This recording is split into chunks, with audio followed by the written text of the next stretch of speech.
Welcome everyone. I'm here with Brian from Parker Technologies. Brian, how are you doing? I'm doing well. Thank you very much, and thanks for having me. Yeah, thank you for joining. So I thought we would start with having a chat about the plans for the year for Parker Technology. Where are things headed for you guys? Things are headed up and to the right for us. Over the last 2 years, even through the pandemic, we've grown the number of customers and facilities that we help by nearly 300%.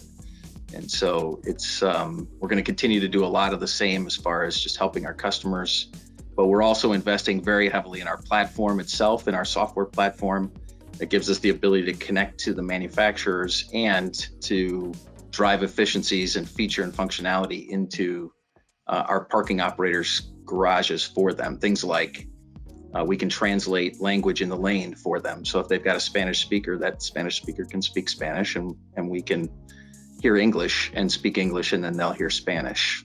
All kinds of innovation like that. So we're going to continue to evolve in the platform and continue to accelerate sales. Awesome. Yeah, good to hear. What other aspects really brought the success for you guys? Yeah, I think it's really twofold. So first, there are sort of three trends that we see very clearly in parking itself. So first, of course, the pandemic has driven all of our parking operator customers to think about the world a little bit differently. Like us and like them, they're having labor challenges. So they're having a hard time finding frontline employees, and we fill that gap quite nicely. So just the pandemic is forcing them to do things differently. I'd say the second biggest trend really is that customer experience is becoming a thing for everyone. You can't just exclude it. It's not about Disney and the Ritz-Carlton anymore. It's about delivering a great customer experience for the customers so that they'll come back. We know that 92% of any customers will abandon a brand if they have two bad experiences. And so these parking operating companies just can't afford to lose their customers because they're not delivering a great customer experience. And then the third thing really is that this digital transformation that we're going through, where everything is going mobile, you have an opportunity to reserve parking well ahead of the time before you actually park, is forcing our operator customers to think differently and rely on service providers like us to bridge the digital gap and to provide great experiences when their customers get confused, because there are still a lot of customers that get confused in a parking facility for sure. Yeah, those all sound like quite key topics, especially in the current circumstances. Is this something that you see especially prevalent within university application? Yeah, the universities are really they're just large parking operators, right? And they have to manage this deluge of both students, faculties, and visitors to their campus.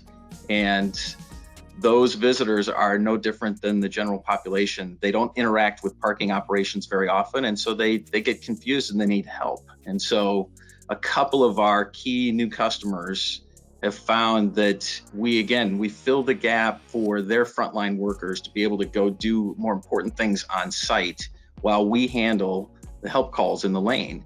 It just makes their operations more efficient, and it gives their people an opportunity to go do their real jobs versus being interrupted by a help call, which is usually not in their job descriptions. So we just make the operations much, much more efficient, and we deliver a much better customer experience than they would. And talking about students then, you guys had a really interesting article about the differences in generations quite recently on Parking Network. Could you maybe expand on that, how that impacts us? Yeah, and there's no question. We talk about it a lot in terms of the family in the last generation. My kids are no different, has been democratized. And so these kids feel like they have a voice, and they do. We've allowed them to have an opinion, which is a fine thing. But when they have a bad experience, then they also have a weapon in their hands, which is a phone, and they'll take to social media. They feel that it's their civic duty to warn others about bad experiences, and they do it to the masses with social media. And so we're advising our customers a lot that they've got to pay attention to the social media piece after someone parks as much as they take care of the cleanliness of the garage, because people are looking to those reviews to know whether they want to park there.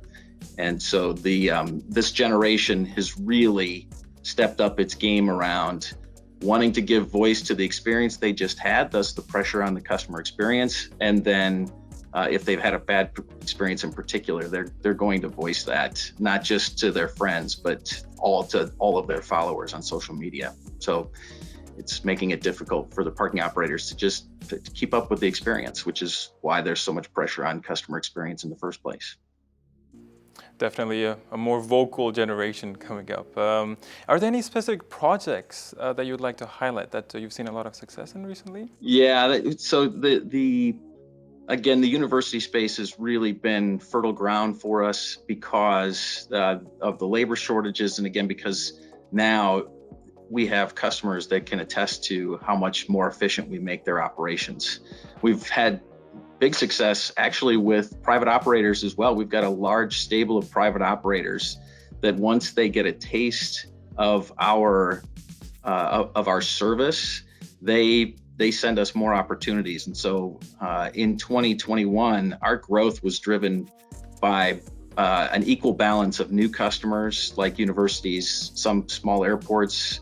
We're talking to bigger airports now, and then private operators, because once they see how well we do it, then they want more. And so 50% of our growth is being driven by existing customers adding new facilities, and 50% is net new customers. So that adds up to 300% growth. And it's pretty exciting. Well, sounds fantastic. Thank you, Brian, for joining today, and you wish you a continued success. I appreciate that very much. It was great to be with you. Thank you.